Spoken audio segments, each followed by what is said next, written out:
राज्यातील स्थानिक स्वराज्य संस्थांमध्ये नागरिकांच्या मागास प्रवर्गास आरक्षणासाठी समर्पित आयोगाची स्थापना करण्यात आलेली आहे।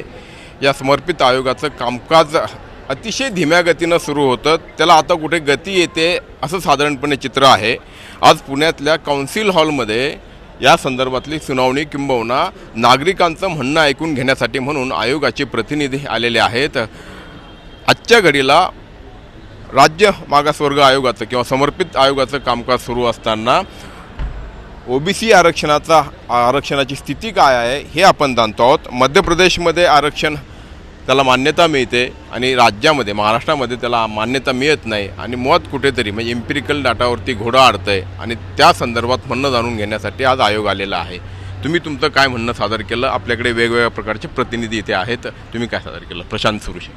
आम्ही आज या ठिकाणी आयोगाच्या सदस्यांची भेट घेतली आणि काँग्रेस पक्षाच्या वतीने त्यांना विनंती केली की ज्या वेळेला सर्वोच्च न्यायालयाने पूर्वीचा अहवाल फेटाळलेला आहे तो अहवाल डोळ्यासमोर ठेवून, ती भूमिका डोळ्यासमोर ठेवून आपण महाराष्ट्रातील मतदार याद्यांच्यानुसार त्याचं सर्वेक्षण करून ओबीसीच्या आरक्षण पूर्ववत करावं। ज्याप्रमाणे मध्य प्रदेशमध्ये केंद्र सरकारने अटॉर्नी जनरल आणि सॉलिसिटर जनरल अशा दोन लोकांना सरकारच्या बाजूने नेमणूक केली, परंतु महाराष्ट्रात मात्र अशा प्रकारची नेमणूक केलेली दिसत नाही। हा दुजाभाव जो केंद्र सरकारकडून दिसतोय, ही गोष्ट मात्र महाराष्ट्रातली ओबीसी जनता विसरू शकणार नाही।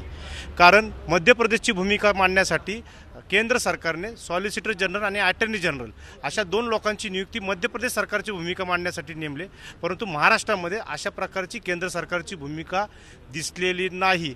यामुळं केंद्र सरकारचा महाराष्ट्रातील ओबीसीबद्दलचा जो आकर्ष आहे तो दिसून येतो आणि महाराष्ट्रामध्ये महाराष्ट्रातील महाविकास आघाडी सरकारने केंद्र सरकारला एम्पिरिकल डाटाची मागणी केली होती, तोही केंद्र सरकारने सर्वोच्च न्यायालयात महाराष्ट्र सरकारच्या बाजूने दाखल केलेला नाही। बरोबर आहे, म्हणजे डाटाचं घोंगडं अजून भिजत पडलेलं आहे आणि असं असताना आता ही सुनावणी किंवा इथे राज्य आयोग जो आहे समर्पित आयोग तो आलेला आहे। वेगवेगळ्या संस्था, संघटना आणि प्रतिनिधी म्हणजे पक्षांचे प्रतिनिधी इथे आलेले आहेत। आपण कुठल्या समाजाचं प्रतिनिधित्व करता? पुणे जिल्हा कुंभार समिती मंडळाचे प्रतिनिधी संतोष कुंभार। जो ओबीसी आरक्षण आहे हे याची प्रत्येक समाजाला राजकीय यांना फार गरज आहे आणि ह्या ओबीसीचा जो डाटा आहे हा लवकरात लवकर सर्व समाजाच्या वतीने गेला पाहिजे। तो गेल्यानंतर त्याचा लगेच निर्णय होऊन ओबीसी आरक्षण हे राजकीय आरक्षण मिळालंच पाहिजे आणि कुठल्याही समाजावर अन्याय न होता हे राजकीय आरक्षण प्रत्येक समाजाला मिळालं पाहिजे। हा समाजाचा प्रवर आज राजकीय आरक्षण केलेलं आहे। ओबीसी बांधवांमध्ये अशी भीती निर्माण झालेली की आमचं नोकरीचा आणि शैक्षणिक आरक्षण पण जाईल का काय, असा एक मतप्रवाह निर्माण झालेला आहे आणि पुढच्या आमच्या पिढ्या धोक्यामध्ये येतील आणि शिक्षण आणि इतर लाभांपासून वंचित राहतील। ही फार मोठी सामाजिक हानी याच्यामधून निर्माण होईल। आज राजकीय आरक्षणाचा क्रमांक 1 लागला आहे, उद्या नोकरीचं आरक्षण जाईल, उद्या आमच्या मुलांचं शैक्षणिक आरक्षण जाईल। ह्याच्यामधनं आमच्या भवितव्यातल्या ज्या भावी पिढ्या आहे ह्या नामशेष होण्याच्या मार्गावर जातील। आत्ताच म्हणजे एकूण आरक्षणाविषयीची चिंता तुम्हाला लागू नये। इथे काउन्सिल हॉलमध्ये ठिकठिकाणी वेगवेगळ्या कक्षांमध्ये ही सुनावणी सुरू आहे किंवा हे म्हणणं ऐकून घेतलं जातं आहे। आपल्यासोबत राष्ट्रवादी काँग्रेसचे प्रतिनिधी देखील आहेत, काँग्रेसच्या प्रतिनिधींनी त्यांचं म्हणणं मांडलं। तुम्ही देखील आयोगासमोर तुमचं म्हणणं मांडलं असेल, काय सांगितलं तुम्ही? आम्ही सांगितलं की मध्य प्रदेशामध्ये गेलेलं आरक्षण जसं लागू केलेलं आहे तसं महाराष्ट्रामध्ये सुद्धा ओबीसींना आरक्षण मिळालं पाहिजे। आज राजकीय आरक्षणावर गदा आलेला आहे तर पुढे शैक्षणिकवर येऊ शकतो, त्यामुळे आम्ही जागा हो ओबीसी म्हणजे आज ओबीसींनी एकत्र आलं पाहिजे आणि याच्यावर आवाज उठवला पाहिजे आणि आज बहुसंख्य संस्था ओबीसी या इथे आलेल्या आहेत आणि आवाज उठवत आहेत। त्यामुळे आम्ही विनंती करतो की आम्हाला ओबीसींना न्याय मिळाला पाहिजे।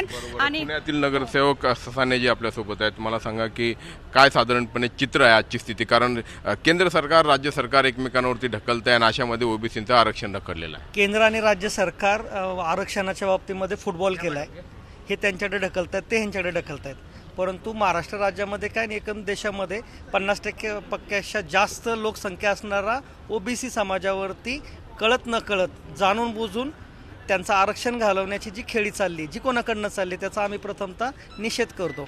आणि ह्याच्यामध्ये मध्य प्रदेश सरकारनं जो आता डाटा सुप्रीम कोर्टामध्ये दाखवून आरक्षण मिळवलं, त्याच धर्तीवर महाराष्ट्र शासनाने आणि आयोगानं आज आम्ही आयोगाला तेच प्लीड केलं की मध्य प्रदेशाच्या धर्तीवरती तुम्ही तो डाटा सबमिट करा आणि आरक्षण परत मिळवा, असं आमचं म्हणणं आहे। ज्या गतीनं कामकाज चाललं त्या गतीनं हा डेटा जो आहे म्हणजे इम्पिरिकल डेटामध्ये, कारण ट्रिपल टेस्टमध्ये फक्त तेवढाच एक भाग राहिला की ज्याची आपण पूर्तता करू शकत नाही आहे, त्याची पूर्तता होणार आहे आणि तुम्ही याचिकाकर्ते देखील आहात.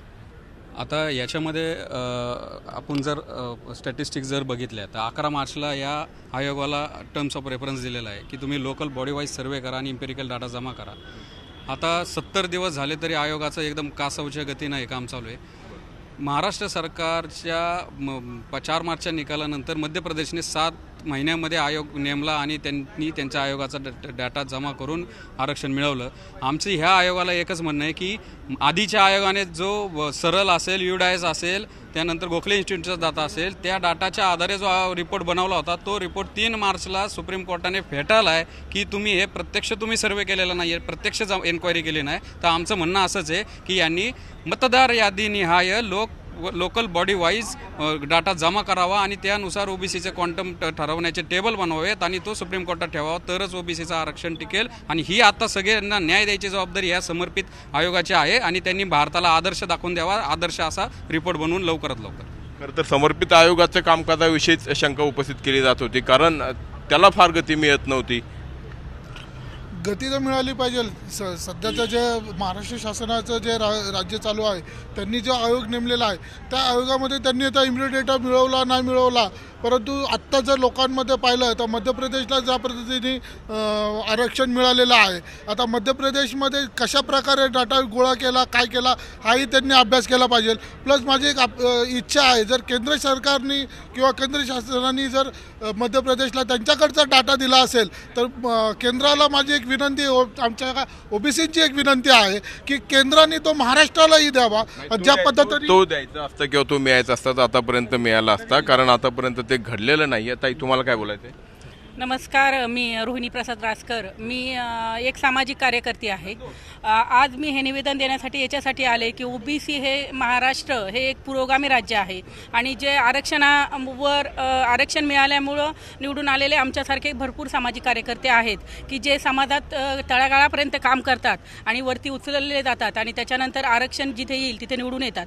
तर माझी एक कळकळीची विनंती आहे आयोगाला, म्हणून मी आयोगाला तेही सांगितलं की आमचं ओबीसीचं आरक्षण हे टिकून राहावं, कारण की जे आरक्षणावर आम्ही निवडून येत आहोत तर ते आरक्षण जर आमच्याकडनं काढून घेण्यात आलं तर आम्हाला परत त्या जागेवर निवडून यायला थोडं अशक्य होईल. आणि एकूणच म्हणजे हां, तुम्हाला काय म्हणणं मांडायचं आहे? हां, या इकडे. हां, नमस्कार, मी आनंद क्षीरसागर, ओबीसी जनजागृती अभियान पुणे शहर. या आयोगामध्ये TISSचे मेंबर्स आत्ता डेटा रिसर्च करणार आहे. मी स्वतः TISSचाच आहे. मी बाय ट्रेनिंग डेव्हलपमेंट इकॉनॉमिस्ट आहे.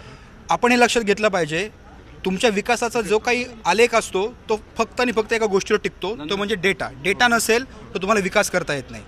भारतामध्ये गेले 1931 नंतर जनावरांची जनगणना होते, गाई, म्हशी, शेळ्या, मेंढ्या, डुकरांची होते, ओबीसींची होत नाही. का होत नाही? सगळ्या पक्षांची राजकीय सरकार येऊन गेली महाराष्ट्रात, देशामध्ये, केंद्रामध्ये.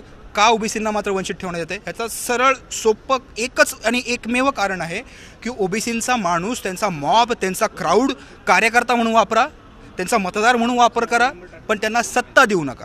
आणि हे जर थांबवायचं असेल तर ओबीसींचा सर्वे नाही, आम्हाला तुमचा सर्वे नको, आम्हाला पर हेड काउंट ओबीसींची कास्ट सेन्सस होण्याची गरज आहे.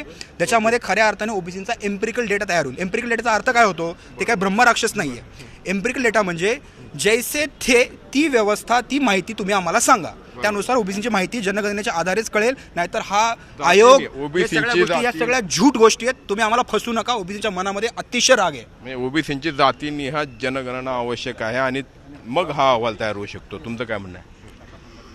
आताचं जे आयोग नेमलेलं आहे त्यांनी सक्षमरित्या ओबीसीचा जो डाटा आहे तो आयोगाला तो सबमिट करावा, जेणेकरून ओबीसीला आरक्षण 100% मिळण्यात यावं. ओके, म्हणजे एकूणच असं आहे की फार या सगळ्या गोष्टीचा होऊ नये आणि ओबीसींना आरक्षण मिळावं असं तुमचं म्हणणं आहे? या ठिकाणी खरं पाहता केंद्र सरकार महाराष्ट्रावरती अन्याय करते. एका राज्याला दुसरा न्याय आणि महाराष्ट्र राज्याला दुसरा न्याय, हे केंद्राची ह्याच्यात काहीतरी खोडी आहे या ठिकाणी. मी या ठिकाणी सांगतो. बरं, पण आता आयोगासमोर तुम्ही केंद्राच्या विरोधात तक्रार करू शकत नाही, त्यापेक्षा तुम्ही आयोगाने काय काम करावं हे तुम्ही सांगू शकता? हेच सांगतोय मी महाराष्ट्र जोशी समाज समितीचं काम करतो. जोशी, गोंधळी, वासुदेव, चित्रकथी, मेडंकी, बागडी आणि सरोदी या सगळ्या भटक्या जाती जमातींचं आम्ही काम करतो आमचं म्हणणं एवढंच आहे की आजपर्यंत आम्ही अतिवंचित या क्षेत्रातले आहोत. आमच्याकडे शासनानं नेहमी दुर्लक्ष केलेलं आहे. शासनामध्ये आमचा कोणीही प्रतिनिधी नसल्यामुळं आमच्या या जोशी समाजाची एक प्रमुख मागणी अशी आहे की जातनिहाय जनगणना व्हावी. ही आमची गेल्या 25 वर्षापासूनची मागणी आहे, जी वेळोवेळी टाळली जाते. मला या ठिकाणी हटकून म्हणजे सांगावंसं वाटतं आहे, आमच्या भटक्या विमुक्तांसाठी जो आयोग नेमला गेला होता, दादा इदाते आयोग, या दादा इदातेंनी आम्हाला स्पष्ट शब्दात सांगितलं होतं की सेन्सेक्स झालेला आहे, परंतु आम्हाला वरून ऑर्डर अशा आहेत की ह्या सेन्सेक्स आम्हाला बाहेर काढायचा नाही. आत्ता आम्हाला हे कळतं आहे की ह्या सेन्सेक्समध्ये बऱ्याच अडचणी चुका झालेल्या आहेत. जर माझं म्हणणं असं की या जर चुका झालेल्या असतील तर याला जबाबदार कोण? मग माझं म्हणणं असं आहे की समर्पित आयोगानं आमच्या सगळ्यांची जातनिहाय जनगणना करावी. त्याचबरोबर हा जो एम्पिरिकल डाटा आहे हा लवकरात लवकर, गेले 14 महिने या शासनाने याच्याकडे दुर्लक्ष केलेलं आहे आणि त्यामुळेच माझं म्हणणं असं आहे की लवकरात लवकर हा एम्पिरिकल डाटा देऊन आमची जाणारी पण आरक्षणं वाचवा आणि राजकीय आरक्षणं वाचवा. जय हिंद, जय महाराष्ट्र. खरं म्हणजे महाराष्ट्रामध्ये मध्य प्रदेशने जे आरक्षण दिलेलं आहे, मी रिपीट नाही करत ते मुद्दे, महाराष्ट्रामध्ये आता जो आयोग स्थापन केलेला आहे त्याचं कामकाजाचा आज पहिला दिवस आहे. 1.5 वर्षापूर्वी राज्य मागासवर्ग म्हणजे महाराष्ट्र सरकारला हे कळलंच नाही की डेडिकेटेड कमिशन काय आहे आणि राज्य मागासवर्ग काय आहे. आत्तापर्यंत जे ओबीसींना आरक्षण दिलं ते मंडल आयोगाने दिले होते, तो डेडिकेटेड कमिशन होता. त्याच्यानंतर सुप्रीम कोर्टने 2010ला कृष्णमूर्ती निकालामध्ये असं म्हणलं होतं की ओबीसींची ट्रिपल टेस्ट करा. 2010मध्ये पण काँग्रेसचं सरकार होतं, 2014मध्ये BJPचं सरकार आहे. आता आपण एकमेकाच्या पक्षाला दोष देण्यामध्ये अर्थ नाही. सगळ्यांनी ओबीसी आणि भटके विमुक्तांचा राजकीय फायदा करून घेतला. इथून पुढच्या काळामध्ये सर्वोच्च न्यायालयाच्या निकालानुसार आता ह्या सरकारने काय करावं की ओबीसी भटके विमुक्तांची इम्पेरिकल डाटा ट्रिपल टेस्ट कशी करता येईल आणि हा ट्रिपल टेस्ट जर त्यांनी 1 महिन्यात 2 महिन्यात अहवाल सादर केला तर ते आरक्षण मिळेल. नाहीतर मागचे 1.5 वर्षापासून जनगणनाच चालू आहे, सरकार काही करत नाहीये, तर यांना टाइम लिमिट देऊन हा अहवाल लवकरात लवकर सादर करून सुप्रीम 1.5-2 महिना शक्य आहे का? 1.5-2 महिना शक्य आहे? 1.5-2 महिन्यामध्ये अजिबात शक्य नाही. कारण कुठल्याही कास्ट सेन्ससला करण्यासाठी त्याचा पहिल्यांदा परफॉर्मा जाहीर करावा लागतो. परफॉर्माचा साध्या भाषेत अर्थ म्हणजे त्याची डमी कास्ट सेन्सस केली जाते, रंगीत तालीम. ती करण्याची तुमच्यामध्ये ऐपत आहे का? आज महाराष्ट्राच्या कुठल्या डेडिकेटेड आयोगाकडे एवढा पैसा आहे? आज कोविडच्या काळामध्ये महाराष्ट्राचं सरकार आज इतकं त्याचा खजिना संपलेला आहे, तुमच्याकडे ऐपत आहे का? आणि सगळ्यात महत्त्वाची गोष्ट, माझं एकच म्हणणं आहे, 2022 हे जनगणना वर्ष आहे. भारतातली पहिली डिजिटल सेन्सस यावर्षी होणार आहे. माझं भारत सरकार, मोदी सरकार, भाजप सरकार आणि महाराष्ट्रातलं महाविकास आघाडीचं सरकार ह्यांना साधं म्हणायचं आहे. एकच साधी विनंती आहे, जनगणना अधिकारी जेव्हा तुमच्या घरी येतो तो यावेळी तुम्हाला पेपरवर कुठली तुमची आकडेवारी जाहीर करणार नाही, जमा करणार नाही. त्याकडे टॅबलेट असेल, डिजिटल असेल, त्याला म्हणायचं बाबा रे तुझ्या या डिजिटल स्क्रीनवर SC वेगळा कॉलम आहे, ST वेगळा कॉलम आहे, जनरल कॅटेगरीसाठी वेगळा कॉलम आहे, मग OBCचा का नाही? फक्त कॉलम ॲड करा, तुम्हाला ₹1 खर्च करायची गरज नाही. आणि राहिला प्रश्न एम्पिरिकल डेटाचा, ओबीसींना कसं फसवलं जातं तुम्हाला मी सांगतो. सोशो इकॉनॉमिक कास्ट सेन्सस 2011 ही त्या टायमाला काँग्रेसच्या मनमोहन सिंग सरकारने केली. त्याचं श्रेय आज मनमोहन सिंग सरकार घेतं. त्याच्यामध्ये आज भाजप कलगीतुरा करते, कोंबडे झुंजल्यावर कामाला तुम्ही मूर्खात काढताय. सोशो इकॉनॉमिक कास्ट सेन्सस ही जनगणना कायदा 1948च्या अंतर्गत झालेलीच नाही आहे. जनगणना करण्याचा अधिकार फक्त आणि फक्त केंद्र सरकारच्या गृहमंत्र्याला असतो, ग्रामविकास मंत्रालयाला नसतो. दुसरी गोष्ट, जनगणना अधिकार सोशो इकॉनॉमिक कास्ट सेन्ससचा डेटा हा सार्वजनिक झालेला नाही आहे. आणि सोशो इकॉनॉमिक कास्ट सेन्सस जी करता येते त्याच्यामध्ये तुम्हाला एक इंडिपेंडंट सुपरविजन आयोग नेमावा लागतो, ज्याला पॉप्युलेशन सेन्सस कमिशनर आणि रजिस्ट्रार जनरल ऑफ इंडिया यांच्या अंतर्गतच कास्ट सेन्सस करता येते. ती जर नाही झाली तर त्याला जनगणना म्हणता येणार नाही. सोशो इकॉनॉमिक कास्ट सेन्सस हा काँग्रेसच्या केंद्र सरकारने, सिंग सरकारने त्या काळात केलेली सर्वे आहे, धूळफेक आहे. तुम्ही ओबीसींचा असा फसवणूक करू नका. या बोटावरचा थुक्का या बोटावर आणि या बोटावर थुक्का या बोटावर करू नका. गेले अनेक वर्ष हे सुरू आहे असं तुमचं म्हणणं आहे. तर मला तर पटकन शॉर्टमध्ये आरक्षणाचे जनक छत्रपती शाहू महाराज आहेत. मी कोल्हापूरचा संजय भिकाजी मागाडे. आज जो हा महाराष्ट्र जो घडला आहे, आरक्षणाचे जर 1905 जे आरक्षण मिळालं त्याच्यासाठी अजून सुद्धा झटावं लागत आहे. कुठंतरी ह्या सरकारचं चुकलेलं असं माझं मत आहे. आणि एवढी माझी भूमिका आहे की सर्वोच्च न्यायालयाला जनगणना ही टिकेल यासाठी कोर्टात अशी जनगणना सिद्ध करण्यात यावी ह्या सरकारने. अन्यथा याच्यावर पूर्ण महाराष्ट्रभर आंदोलन छेडेल जाईल ही मी आंदोलन तर खूप वर्षापासून सुरू आहे. हा त्याच्यावर नाही अगदी तुमचंही म्हणणं म्हणजे सगळ्यांचं म्हणणं ऐकून बोला. हा. मी एन डी मोरे चरमार समाजाचा सांगवीतला अध्यक्ष आहे. तर मध्य प्रदेशला जसं राजकीय ओबीसी आरक्षण मिळालं त्याचप्रमाणे महाराष्ट्राच्या ओबीसी लोकांना आरक्षण हे राजकीय आरक्षण मिळालं पाहिजे, त्याशिवाय निवडणुका घेऊ नयेत. बरोबर आहे. पण असं शक्य आहे का? कारण आता जे बोललं जात आहे, आता जे मी बारा बलुतेदार अध्यक्ष महेश भागवत. माझी अशी विनंती आहे की हे ओबीसी आरक्षण खऱ्या ओबीसींना मिळावं. जवळजवळ 75% मराठा देशमुख कुणबीचा दाखला आणतात व निवडणुकीत संधी लाटतात, तर तसं होऊ नये. बरोबर. खरे ओबीसी यापासून वंचित राहू नये. शेवटी पुन्हा तुमच्याकडे तो प्रशांत सुरशे, मला सांगा की जर ही सगळी प्रक्रिया पूर्ण झाली नाही या विशिष्ट कालावधीमध्ये तर ओबीसी आरक्षणाशिवाय निवडणुकीला सामोरं जाण्याची तुमची तयारी आहे का? आमच्या पक्षाच्या माध्यमातून सरकारच्या माध्यमातून एकच प्रयत्न आहे की ही निवडणूक होणारी ही ओबीसी आरक्षणाशिवाय होणार नाही. ओबीसी आरक्षण लागू केल्यानंतरच स्थानिक स्वराज्य संस्थेच्या निवडणुका होणार. आणि ते सगळं कुणाच्या हातात आहे तर ते या समर्पित आयोगाच्या हातामध्ये आहे. समर्पित आयोगाने जर वेळेत एम्पिरिकल डाटा तयार केला आणि तो सर्वोच्च न्यायालयामध्ये टिकला तर निश्चितपणे ओबीसींना या ठिकाणी दिलासा मिळू शकतो. व्हिडिओ जर्नलिस्ट विकी कांबळेसह अरुण मेहत्रे, झी मीडिया, पुणे. छत्रपतींचा विचार म्हणजे